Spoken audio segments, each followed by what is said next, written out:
ಓಂ ಶ್ರೀ ಗುರುಭ್ಯೋ ನಮಃ. ಹರಿ ಓಂ. ನಮ್ಮ ಕರ್ತವ್ಯ, ನಮ್ಮ ಕೆಲಸ ಕಾರ್ಯ ನಮಗೆ ಪ್ರಿಯವಾಗುವುದು ಅಪರೂಪ. ನಮಗಿಷ್ಟನೇ ಇರಲ್ಲ. ಯಾವಾಗ ಪ್ರೇಮ ಅಲ್ಲಿ ಸೇರಿಕೊಳ್ಳುತ್ತೋ ಆಗ ಮಾತ್ರ ನಮ್ಮ ಕರ್ತವ್ಯ ನಮಗೆ ಪ್ರಿಯ ಆಗತ್ತೆ. ತಾಯಿ ತಂದೆಯರು ಮಕ್ಕಳಿಗಾಗಿ ಎಷ್ಟು ಮಾಡ್ತಾರೆ. ಅವ್ರಿಗೆ ಕಷ್ಟ ಅನ್ನಿಸ್ತಾ? ಗೊಣಗ್ತಾರಾ? ಯಾಕೆ?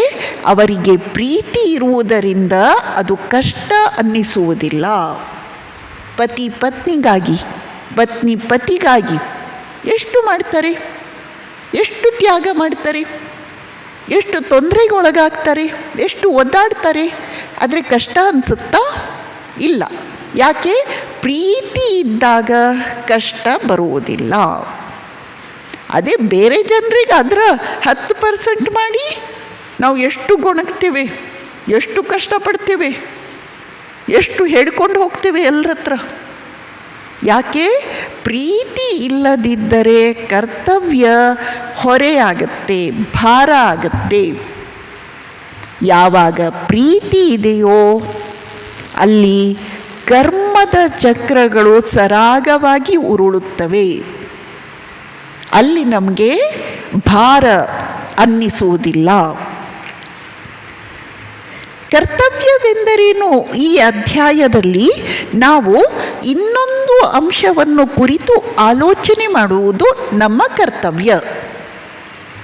ಏನದು? ಸ್ವಾಮೀಜಿ ಹೇಳ್ತಾರೆ, ಪವಿತ್ರತೆ.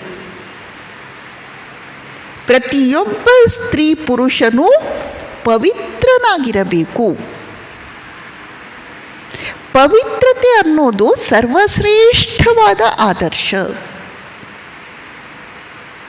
ಒಬ್ಬ ಪವಿತ್ರ ವ್ಯಕ್ತಿಯ ಮುಂದೆ ಎಂಥ ದುಷ್ಟನಿಗೂ ಧ್ವನಿ ಎತ್ತುವ, ಕೈ ಎತ್ತುವ ಸಾಮರ್ಥ್ಯ ಇರುವುದಿಲ್ಲ.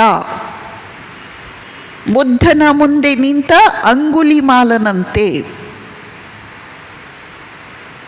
ನಾರದ ಮಹರ್ಷಿಗಳ ಮುಂದೆ ಬಂದಂತಹ ಡಕಾಯಿತ ರತ್ನಾಕರನಂತೆ. ಪಾವಿತ್ರ್ಯ ಅನ್ನುವುದು ಮನುಷ್ಯ ಶರೀರದಲ್ಲಿರುವ ಎಲ್ಲಕ್ಕಿಂತ ದೊಡ್ಡ ಶಕ್ತಿ. ಆ ಶಕ್ತಿಯ ಮುಂದೆ ಎಂಥ ಮೃಗೀಯತೆ ಕೂಡ, ಪಶುತ್ವ ಕೂಡ ತಲೆ ಬಾಗಲೇಬೇಕು.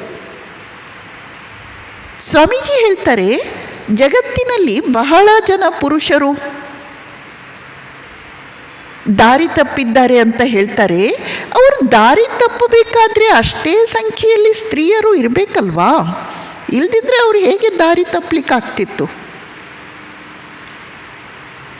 ಸ್ವಾಮೀಜಿ ಹೇಳ್ತಾರೆ, ಯಾವ ಸ್ತ್ರೀ ತನ್ನ ಪತಿಯನ್ನು ಬಿಟ್ಟು ಪ್ರತಿಯೊಬ್ಬ ಪುರುಷನನ್ನು ತನ್ನ ಮಗ ಅಥವಾ ತನ್ನ ತಂದೆ ಎಂಬ ಭಾವನೆಯಿಂದ ನೋಡಬಲ್ಲಳೋ ಅವರಲ್ಲಿ ಪಾವಿತ್ರ್ಯ ನೆಲೆಸಿದೆ ಎಂದು ಅರ್ಥ. ಅದೇ ರೀತಿ ಪ್ರತಿಯೊಬ್ಬ ಪುರುಷ ತನ್ನ ಪತ್ನಿಯನ್ನು ಬಿಟ್ಟು ಎಲ್ಲ ಸ್ತ್ರೀಯರನ್ನು ತನ್ನ ತಾಯಿ, ತನ್ನ ತಂಗಿ ಎಂಬ ದೃಷ್ಟಿಯಿಂದ ನೋಡಬಲ್ಲನಾದರೆ ಅವನಲ್ಲಿ ಪಾವಿತ್ರ್ಯ ನೆಲೆಸಿದೆ. ಈ ಪಾವಿತ್ರ್ಯವನ್ನು ಪಡಿಲಿಕ್ಕೆ ನಾವು ತುಂಬ ಹೆಣಗಾಡಬೇಕು. ಯಾಕಂದರೆ ಪಾವಿತ್ರ್ಯಕ್ಕಿಂತ ಶ್ರೇಷ್ಠವಾದ ಶಕ್ತಿ ಇನ್ನೊಂದು ಇಲ್ಲ.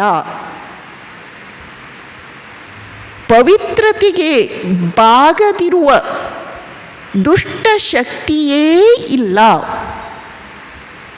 ರಾವಣ ಸೀತೆಯನ್ನೇನೋ ಕದ್ಕೊಂಡು ಹೋದ. ಅಲ್ಲಿ ಸರಿಯಾದ ವಿವರಣೆ ಬರುತ್ತೆ. ಅವನು ಸೀತೆಯನ್ನು ಎತ್ಕೊಳ್ಳಿಕ್ಕಾಗಲಿಲ್ಲವಂತೆ. ಸೀತೆ ಯಾವ ಜಾಗದಲ್ಲಿ ನಿಂತಿದ್ಲಲ್ಲ ಅಷ್ಟು ಜಾಗ ಭೂಮಿಯನ್ನು ಕತ್ತರಿಸಿಕೊಂಡು ಅವನು ಎತ್ಕೊಂಡು ಹೋಗಿದ್ದಂತೆ. ಯಾಕೆ? ಸೀತೆಯ ಪಾವಿತ್ರ್ಯದ ಮುಂದೆ ಅವಳನ್ನು ಸ್ಪರ್ಶಿಸಲಿಕ್ಕೆ ಅವನಿಗೆ ಸಾಧ್ಯವೇ ಇಲ್ಲ. ಬೇರೆ ಯಾರಾದರೂ ಸ್ತ್ರೀಯಾಗಿದ್ದಿದ್ರೆ ರಾವಣ ಹೋಗಿ ಅವಳನ್ನು ತನ್ನ ಅರಮನೆಯಲ್ಲಿ ಇಟ್ಕೊಳ್ತಿದ್ದ. ಆದರೆ ಸೀತೆಯನ್ನು ತನ್ನ ಅರಮನೆಯಲ್ಲಿ ಅವಳ ಒಪ್ಪಿಗೆ ಇಲ್ಲದೆ ಇಟ್ಕೊಂಡ್ರೆ ತಾನು ಸುಟ್ಟು ಹೋಗ್ತೇನೆ ಅಂತ ಅಂಥ ದುಷ್ಟನಿಗೂ ಅಷ್ಟು ಚೆನ್ನಾಗಿ ಗೊತ್ತಿದ್ದರಿಂದ ಅವನು ಸೀತೆಯನ್ನು ಅಶೋಕವನದಲ್ಲಿ ಇಟ್ಟ. ಅಂಥ ದುಷ್ಟನಿಗೂ ಏನು ಮಾಡಿದ್ರೂ ಸೀತೆಯನ್ನು ಸ್ಪರ್ಶಿಸಲಿಕ್ಕಾಗಲಿಲ್ಲ. ಕೊನೆಗೆ ತನ್ನ ಒಂದು ದುಷ್ಟ ವಿಚಾರದಿಂದ ತಾನು ವಿನಾಶ ಹೊಂದಿದ ಅಷ್ಟೇ ಅಲ್ಲ, ಸುವರ್ಣಮಯ ಲಂಕೆ, ಆ ಲಂಕೆಯ ಸರ್ವನಾಶಕ್ಕೆ ಕಾರಣ ಆದ. ರಾವಣ ಎಂಥವನಂತೆ ವರ್ಣನೆ ಬರುತ್ತೆ, ರಾಮನನ್ನು ಬಿಟ್ಟರೆ ಅವನಿಗಿಂತ ಗ್ರೇಟ್ ಇನ್ನೊಬ್ಬರು ಇರಲಿಲ್ವಂತೆ. ರಾವಣನ ತೇಜಸ್ಸು ಹೇಗಿತ್ತಂತೆ, ಹನುಮಂತನಿಗೆ ಆಶ್ಚರ್ಯ ಆಯ್ತಂತೆ ಮೊದಲ ಸಲ ನೋಡಿದಾಗ. ಏನಿದು, ರಾಮನನ್ನು ಬಿಟ್ಟರೆ ಇಂಥ ತೇಜಸ್ವಿ ವ್ಯಕ್ತಿ ಇನ್ನೊಬ್ಬರಿಲ್ಲ.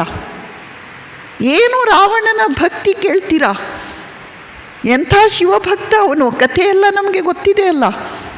ಎಂಥ ಪಂಡಿತ ಅವನು ಎಷ್ಟೆಷ್ಟೋ ಗ್ರಂಥ ಬರೆದಿದ್ದ ಅಂತ ರೆಕಾರ್ಡ್ ಸಿಗುತ್ತೆ. ಆದರೆ ಪವಿತ್ರತೆಯ ಬಲ ಇಲ್ಲದ ವ್ಯಕ್ತಿ ತನ್ನ ದುಃಖಕ್ಕೆ, ತನ್ನ ವಿನಾಶಕ್ಕೆ ಕಾರಣ ಆಗ್ತಾನೆ. ನಮಸ್ಕಾರ.